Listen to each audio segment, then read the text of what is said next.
What's up guys, Skippy Africanus here. So if you're familiar with the Nagant revolver, then you know that it has a very slow loading procedure, which if you don't know, in order to reload this thing after you've emptied your cylinder, it doesn't swing out.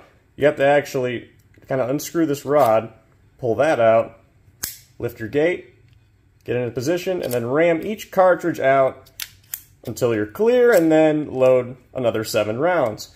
However, I was made aware of a potential way to speed this up. So my brother saw a comment that was left on a YouTube video, and someone had mentioned their grandpa in World War II served in the Russian army, said they would use their cleaning rods to actually clear the cylinder a lot faster. And I guess it makes sense because, you know, if you are familiar with how these run, you know, it's kind of weird sometimes.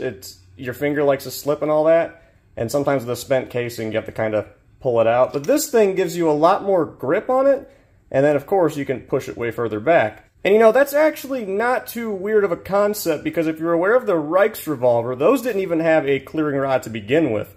Now I think they used like some weird, well, stick or whatever. But anyways, I figure let's try that out. So I got some already spent casings that I fired through this one, and I'm going to load them in my brother's Nagant revolver because, you know, it should be a little bit tighter to fit them in there. And we'll try clearing them out with the clearing rod, and then we'll move on to the actual cleaning rod. We'll put a stopwatch, and we'll see which one's faster. Alright, so I got my brother's Nagant revolver loaded, and like I had mentioned, just loaded some casings in there, so there's no live ammo. Plus, if there was live ammo, it would just slide out.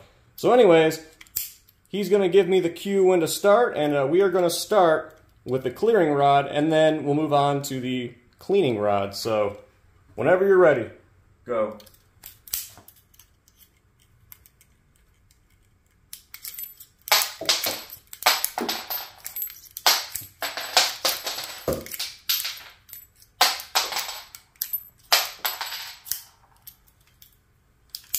Done. Okay, that was 16 seconds. Alright, so we got 16 seconds on that one. Now let's see how the clearing rod treats it. Alright, so now we got the cleaning rod, and I was kind of debating how I wanted to hold this, if I wanted to leave it in the holster, but really, again, I'm not sure if this is even historically accurate. And if I was going to do this, I'd want it in an easy-to-access spot, like a front pocket. So I got it in my front pocket, and then when my brother gives me the cue, we're going to start. Go.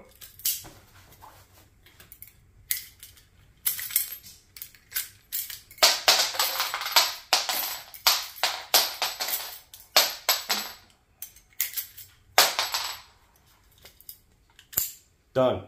14 seconds. Alright, so as you noticed, I had a little bit of a fumbling when I was trying to lift that gate up, so it technically kicked them out a little bit fast. I mean, it's still 14 seconds. That's a 2-second difference. And then also, one thing I do want to mention is, so on the other rounds where I put in with when we were clearing out with the actual clearing rod, those ones are kind of not in there too hardcore. These last ones that I grabbed, because I grabbed different ones, these last ones were actually fairly stuck in there. So had I been using the actual clearing rod, I feel like it would have been way more slower on that go. But with the cleaning rod, you notice I had way more, you know, just way more of a grasping surface, so to speak. And of course, it just goes way further than the actual clearing rod. Now, however, I would like to say that through actual firing, I still feel like you could get casings that would stick a little bit more.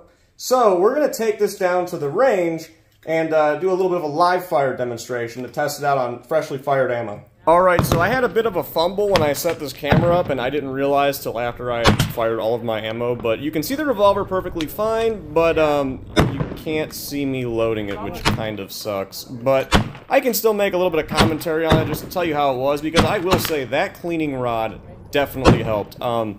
Like I had mentioned, I felt like the possibility of getting more sticky casings was going to happen, and it certainly did. And, you know, even with that clearing rod, I don't know if you're going to really be able to see it, but I actually fumbled at least 1 or 2 of the rounds. You know, well, pretty much most of them didn't want to fully eject, and they had to pull them out. And then, of course, you know, I got like 1 or 2 that actually took some force to kick out. But when I put that cleaning rod in there, that thing each time, without fail. So I will say, even if, well, the cleaning rod is obviously faster when we tested it, Even if it wasn't, though, I mean, it's just easier to manipulate that thing. And like I said, you know, you just keep it in your pocket or something like that. You know, I doubt if you were in the field you would want to keep it in your holster. So, anyways, yeah, I think this is a pretty neat trick if you want to speed load the Nagant revolvers. And I didn't mention this, but I feel like it's fairly important just for the sake of the test, even though, again, you can't sadly see me loading it. The way I had actually decided to set this up while at the range was just the easiest method to get the ammo. So I set my rounds perfectly on the table, all 7 of them, and then I still have the cleaning rod in my pocket, but that's kind of how I ran the whole test. And again, I think I am going to do another, I'll just do like a little short video comparison. I won't make a whole nother full video like this one, but I'll do another short video comparison with the actual loading process visible. So anyways, yeah, that's the way you speed load a Nagant revolver, just like in the old days.